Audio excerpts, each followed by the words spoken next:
ইমাম ইবনুল জাওজি রাহমাতুল্লাহ আলাইহির কিতাব আছে জাম্মুল হাওয়া, প্রসিদ্ধ কিতাব। এই কিতাবের মধ্যে তিনি একটা ঘটনা উল্লেখ করেছেন। ঘটনাটা যার তার নাম হলো সালেহ। সালেহ নামে বাংলাদেশেও বহু লোক আছে। সালেহ আল্লাহর বান্দা 40টা বছর লাগাতার আজান দিয়েছে, মুয়াজ্জিনগিরি করেছে 40 বছর। যারা আজান দেয় তাদের নামাজ ছোটার সম্ভাবনা নেই। ইমাম সাহেবের নামাজ ছুটতে পারে, কেন? হয়তো ঘুম ভাঙে নাই, হয়তো আসতে পারে নাই, হয়তো ঝামেলায় পড়েছে। তো নিয়মিত যে আজান দেয়, আজান দেওয়ার জন্য তো তাকে আসতেই হবে। যদি আজান দেওয়ার জন্য আসে, জামাতে তো শরীক হবেই হবে। তাহলে আল্লাহর বান্দা 40টা বছর টানা আজান দিয়েছে। সবাই তাকে চিনত সালেহ আল মুআদ্দিন নামে, সালেহ আল মুআদ্দিন নামে। 40 বছর পূরণ হয়ে গেল। একদিন আজান দিতে মসজিদের মিনারায় উঠলো। ওই যুগের সিস্টেম, তখন তো আর মাইক নাই, মসজিদের ভেতর থেকে আজান দিবে। এমনিও মাসালা কিন্তু এটা, আপনারা জানেন কিনা জানি না, মাসালা এটা যে মসজিদের ভেতর থেকে আজান দেওয়াটা উত্তম না, নাজায়েজ না বলিনি, উত্তম না। তাহলে বিকল্প কি?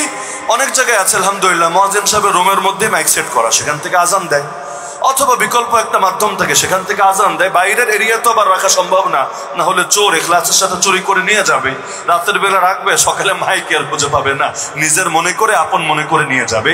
তো নিরাপত্তারও দরকার আছে। তবে আগের যুগে যদিও আজান বাইরে দেওয়া হতো যাতে মানুষ শুনতে পারে, কারণ মাইক ছিল না, ভেতর থেকে দিলে শুনবে কিভাবে। তো সালাফে সালেহিনের অনুসরণে এখনো উত্তম এটাই, ফতোয়া এটাই বলে, উত্তম, জায়েজ না জায়েজের প্রশ্ন না, উত্তম এটাই যে মসজিদের মূল অংশের ভেতরে মাইকটা না রেখে বরং অন্য কোনো অংশে রাখবে, এটাই ভালো হবে। তো তার কথা বলছিলাম, মসজিদের মিনারে উঠলেন, আজান দিল। আজান শুরু করার আগে মসজিদের ঠিক পাশেই একটা ঘর ছিল, কিন্তু খ্রিস্টানের ঘর। বাগদাদ শহর, কিন্তু মুসলমানের শহর হলেই সেখানে সব যে মুসলমান থাকবে আর অন্য ধর্মের লোক রাখা হবে না, বরং তাদেরকে জোর করে তরবারি রেখে মুসলমান বানাতে হবে, এই টাইপের কোনো শিক্ষা ইসলাম দেয় না। তো পাশের ঘরটা ছিল খ্রিস্টানের ঘর। হঠাৎ মিনারায় যখন উঠেছেন, তার নজরটা পড়েছে খ্রিস্টান বাড়ির দিকে, এবং সেই ঘরে সুন্দরী যুবতী, অনিন্দ সুন্দরী একটা মেয়ে ছিল তার দিকে। ওই যে বললাম যে শয়তানের বিষাক্ত একটা তীরের নাম নজর। কোন নজর যে কার ক্ষতি করে এক আল্লাহ ছাড়া কে ভালো জানে।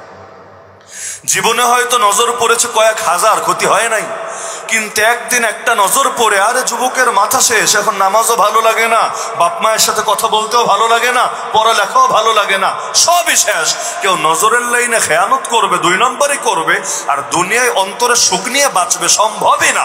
নজর এমন খারাপ জিনিস, যদি শুধু আখিরাত বরবাদ করতো তাও একটা ব্যাপার ছিল, তো দুনিয়াও বরবাদ করে।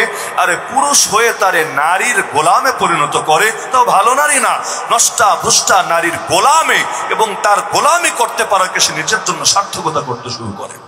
এমনকি নষ্টা নারীর জন্য জান দিয়ে দেয়, নাউযুবিল্লাহি মিন যালিক। তার জান এতই সস্তা হয়ে গেল, যেই জান মসজিদ আকসার জন্য দিচ্ছে না, যেই জান আল্লাহর জমিন আল্লাহর দ্বীন জিন্দা করার জন্য দিচ্ছে না, যেই জান নবীজির ইজ্জত হেফাজত করার জন্য দিচ্ছে না, আরে কোন দুনিয়ার কোন পচা গান্ধা মানুষকে পাওয়ার জন্য সেই জান কুরবান করে দিচ্ছে। হায় আফসোস, এত সস্তা হয়ে গেল মুসলমানের জান। কশ্চিনকালেও আমাদের অতীত ইতিহাসে মুসলমানের জান এত সস্তা ছিল না। তো নজর একটা পড়লো, অন্তরের হালত পরিবর্তন হয়ে গেল, অন্তর আল্লাহর নিয়ন্ত্রণে। এজন্য মুসলমান কি দোয়া করবে, আল্লাহ শিখিয়ে দিয়েছেন, রব্বানা লা তুজিগ কুলুবানা বাদা ইদ হাদাইতানা। আল্লাহ একবার হেদায়েত দেওয়ার পর অন্তরটা আর বাঁকা বানিয়ে দিয়েন না। ওয়াহাব লানা মিন লাদুনকা রাহমা, আপনার পক্ষ থেকে রহমত দেন, দয়া করেন। ইন্নাকা আনতাল ওয়াহ্হাব, একমাত্র আপনিই দাতা, আপনি রহমত না দিলে আমরা কেউ হেদায়েত নিয়ে দুনিয়া থেকে যেতে পারবো না। রাসূল দোয়া করতেন, ইয়া মুকাল্লিবাল কুলুব, অন্তরকে পরিবর্তন সাব্বিত কলবি আলা দীনিক, আমার অন্তরকে আপনার দ্বীনের উপর স্থির করে দেন, মজবুত করে দেন। ইয়া মুসাররিফাল কুলুব, হে অন্তরের দিক পরিবর্তনকারী, সাররিফ কলবি আলা তাআতিক, আমার অন্তরকে আপনার আনুগত্যের দিকে ঘুরিয়ে দেন। আল্লাহর কাছে স্থিরতাও চাচ্ছে, হে অন্তরে স্থিরতা দানকারী, অন্তর স্থির করে দেন। হে অন্তরকে পরিবর্তনকারী, আমার অন্তরকে আপনার আনুগত্যের দিকেই ফিরিয়ে দেন। কারণ হাদিসে আছে, সব অন্তর আল্লাহর 2 আঙ্গুলের মাঝে, ইন্নাল কুলুবা বাইনা ইসবাইনি মিন আসাবির রহমান।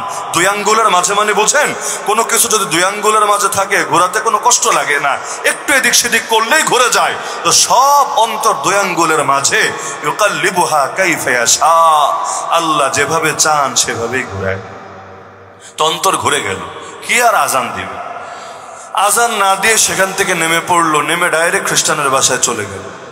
গিয়ে বয়স্ক মানুষ 40 বছর আজানে দিয়েছে, বালেগ হওয়ার পর থেকে যদি আজান শুরু করে তাও মিনিমাম তার বয়স 50-55 হয়ে গিয়েছে।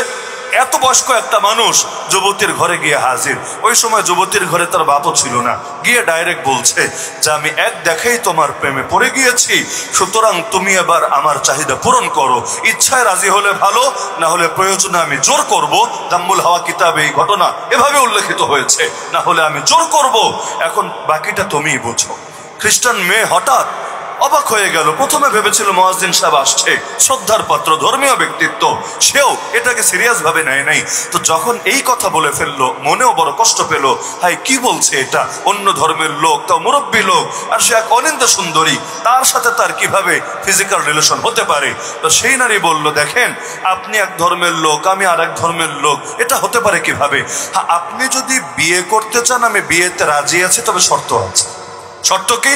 শর্ত হলো আগে আপনাকে আপনার ধর্ম পরিবর্তন করতে হবে। আমি পারবো না আমার ধর্ম পাল্টাতে, আর ভিন্ন ধর্ম থাকলে বিয়ে হবে না। তা আগে আপনাকে আপনার ধর্ম পরিবর্তন করতে হবে, তাহলে আমি রাজি হব আপনার প্রস্তাবে। মেয়ে ভেবেছে এত বড় একজন ব্যক্তিত্ব, সে কি তার এক কথাই ধর্ম পরিবর্তন করবে? কিন্তু যখন শয়তান মাথার উপর সওয়ার হয়, মানুষ এমন অনেক কিছুও করে যেটা তার শানে যায় না, যেটা সুস্থ বিবেকে কিছুতেই করতে পারে না। সে জায়গায় রাজি হয়ে গেল। সঙ্গে সঙ্গে বললাম, আমি মুহাম্মদ সাল্লাল্লাহু আলাইহি ওয়াসাল্লামের আনিত ধর্ম ত্যাগ করলাম, ঈসা আলাইহিস ইসলামের আনিত খ্রিস্ট ধর্ম গ্রহণ করলাম। মেয়ে বলল, হতে পারে এটা আপনার ফাঁদ, আপনার ধোঁকা। আপনি আমার সাথে আপনার চাহিদা পূরণ করার পর বলবেন না আমি তোমার ধোঁকা দেওয়ার জন্য কথা বলেছি, বাস্তবে আমি খ্রিস্টান হই না, আমি মুসলমানে রয়েছি। যদি বলেন আমি এক অবলা নারী, তাহলে কি হবে? আমার তো বাকি জীবনে এই বদনাম নিয়ে আমাকে ঘুরতে হবে। তাহলে এতে হবে না, আপনাকে প্রমাণ দিতে হবে, প্রমাণ দিতে হবে। এখন প্রেমের প্রমাণ বা খ্রিস্টান হওয়ার প্রমাণ কিভাবে দেবে? নারী বলল, দুইটা কাজ করতে হবে। আপনি ঘরে ডাইনিং এ দেখবেন মদ রাখা আছে, সেখান থেকে নিয়ে মদ খেতে হবে। আর শুকরের গোশত রাখা আছে, এই শুকরের গোশত ভক্ষণ করতে হবে। কারণ আপনাদের ধর্মে দুটোই হারাম, তবে আমরা এই দুটো খেয়ে থাকি। সুতরাং আপনাকে আসলেই যদি খ্রিস্টান হয়ে থাকেন প্রমাণ দিতে হবে। প্রথমে শুকরের গোশত খাবেন, এরপর মদ খেয়ে আপনার গলা ভিজাবেন। রাজি হয়ে গেল। গিয়ে শুকরের গোশতও খেলো, মদও খেলো। জীবনে তো কখনো খায় নাই, হঠাৎ মদ খেয়ে এবার মাথা পুরোই মাতাল হয়ে গেল। এখন মাথা একবার এদিকে চক্কর দেয়, ওদিকে চক্কর দেয়, এবার তার দিকে ছুটছে। মেয়ে এবার কি বলে বাধা দেবে? শর্ত তো সব পূরণ হয়ে গিয়েছে। তো সে তো আসলে চাচ্ছে তার থেকে নিজেকে বাঁচাতে, কিন্তু সেও ভাবছে না এত বড় কঠিন শর্ত সে মেনে নেবে।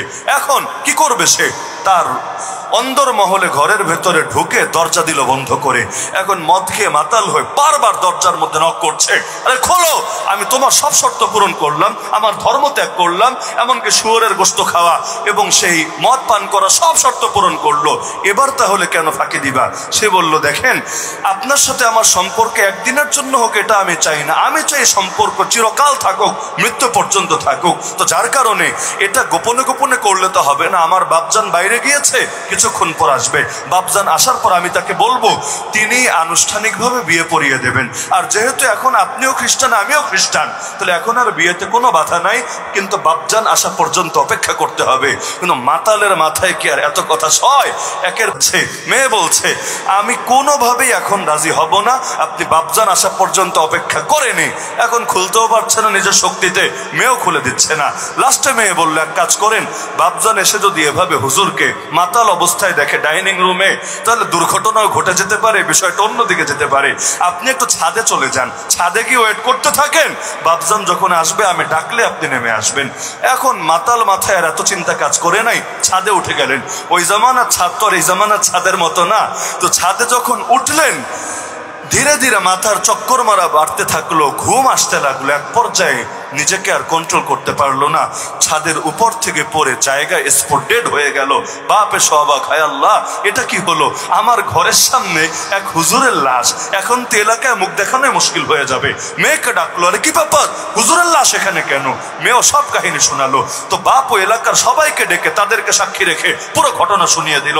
সবাই থুতুম ফেলতে লাগলো এবং এটাকে কেন্দ্র করে সবাই ঘৃণা করতে লাগলো, কারণ সে তো মুরতাদ, তার জানাজা পড়াও জায়েজ নাই, মুসলমানের কবরস্থানে দাফন করাও জায়েজ নেই। যার কারণে একটা ছালার বস্তার মধ্যে পেঁচিয়ে লাশটা নিয়ে এক আড়ালের মধ্যে এক গোপন জায়গায় ফেলে দিয়ে চলে আসলো। একজন মানুষ 40টা বছর আজান দিয়েছে। ইমাম ইবনুল জাওজি রাহমাতুল্লাহ লিখেছেন দাম্মুল হাওয়ায়, 40টা বছর আজান দিয়েছে, কিন্তু একটা মাত্র নজর, একটা মাত্র কুদৃষ্টি তার কি করুণ পরিণতি ঘটিয়েছে।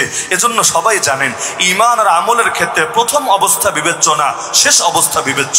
আল আমালু বিল খাওয়াতিম, শেষ ভালো যার সব ভালো তার। শুরু ভালো যার সব ভালো তার না, শেষ ভালো যার সব ভালো তার। কারণ শেষ যদি মন্দ হয়, আগের ভালো জিনিসও ম্লান হয়ে যায়। দুনিয়ায় কত রাজা বাদশা থাকে, কত রাস্তাঘাট করেছে, কত ব্রিজ বানিয়েছে, কিন্তু এখন তাদের নাম শুনলেও মানুষ থুতু ফেলে। মানুষ এতটা বিরক্ত হয়ে ওঠে, খাবার সামনে থাকে তাও খেতে দেয় না। জাতির উদ্দেশ্যে 2 কথা বলতে চায় তাও বলতে দেয় না। বেডরুমে কাপড় চোপড় থাকে, কত আইটেম থাকে, এগুলো গুছিয়ে নিয়ে হেলিকপ্টারে উঠতে দেয় না। মানুষ এতটা ক্ষিপ্ত হয় যে যান বাঁচানোর জন্য 1 মিনিটও সময় পায় না।